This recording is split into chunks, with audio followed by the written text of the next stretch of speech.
Hello everyone, welcome back. तो Nifty आज gap up होने के बाद रेंज बाउंड हो गई थी।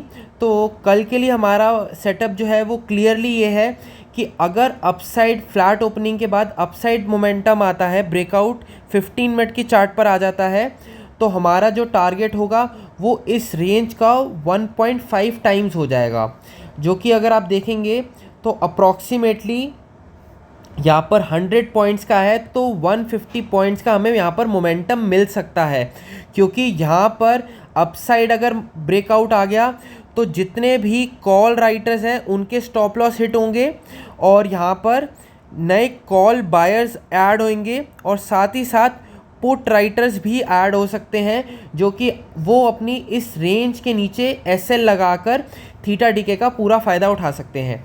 और दूसरी चीज़ ये कि अगर इस रेंज के नीचे का अगर ब्रेकडाउन आता है तो हमारे को 580 और ये वाला जो ब्रेकआउट जोन था जो कि है 520, और ये जो फाइनल अगर हम आप यहाँ पर देखेंगे, एक तो ये ब्रेकआउट आया, उसके बाद ये रेंज क्रिएट हुई, तो इसका जो अपसाइड है, टॉप मोस्ट लेवल है जो कि है 580 का और यहाँ पर 520 का, और ये वाला जो जोन है जहाँ पर निफ्टी ने धीरे से हॉल्ट किया और अप मूव दिखाया है, तो हमारे को 450 से लेकर 430 तक के टारगेट्स जो हैं वो मिल सकते हैं डाउन साइड अगर ब्रेकडाउन आता है तो।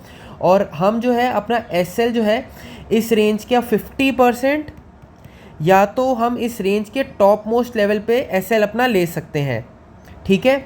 बट अगर गैप अप ओपनिंग हो जाए तो हम दोनों साइड जो है फिबोनाची लगा के देख लेते हैं कि कैसे हमें ट्रेड करना है गैप अप को। अगर ये हम नीचे लगा कर देखेंगे तो यहाँ पर हमारे लिए दो लेवल्स बनकर आते हैं।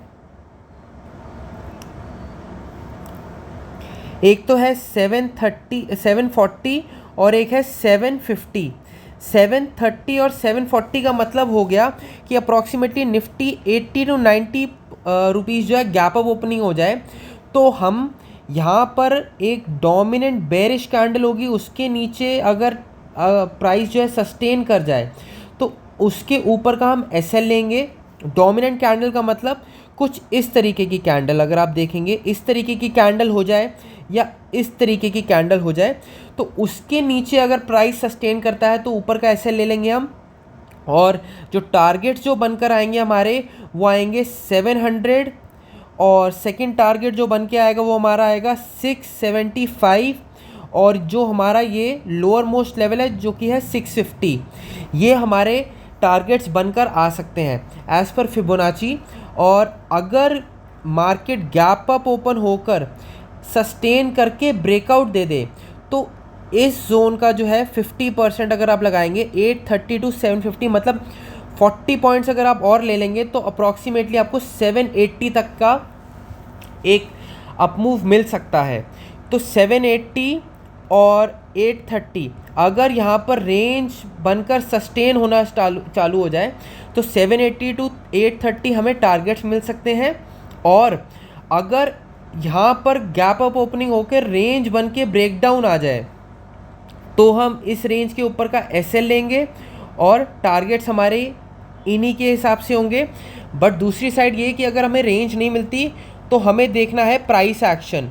हाई जो है लो हाईज है हमारे वो लोअर होने चाहिए, और लोअर्स भी जो है वो भी एक लोअर साइड पे होनी चाहिए, ठीक है। तो उसके हिसाब से अगर प्राइस स्ट्रक्चर नेगेटिव बनेगा तो हम टेम्परेरी बेसिस के लिए इंट्राडे के अंदर, क्योंकि हम न्यूट्रल रहेंगे, तो उस बेसिस पे अगर हमें प्राइस स्ट्रक्चर टेम्परेरी नेगेटिव दिखेगा तो हम इसके ऊपर का एसएल लेकर अपना रिस्क टू रिवॉर्ड 1:1.5 के हिसाब से या 2 के हिसाब से हम ट्रेड ले सकते हैं।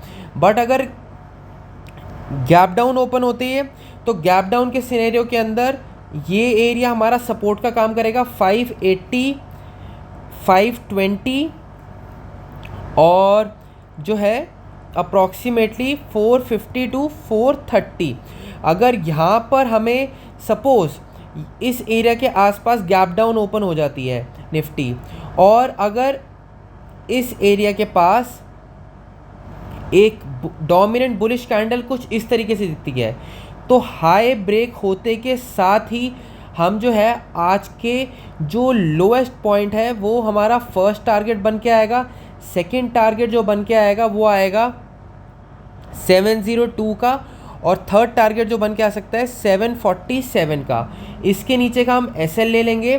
बट दूसरे केस के अंदर अगर इस एरिया के आसपास डोमिनेंट बेरिश कैंडल भी बन जाए, हमारा टेम्पररी जो है पॉइंट ये होना चाहिए कि हम अभी एक बुलिश उसके अंदर हैं, ट्रेंड के अंदर।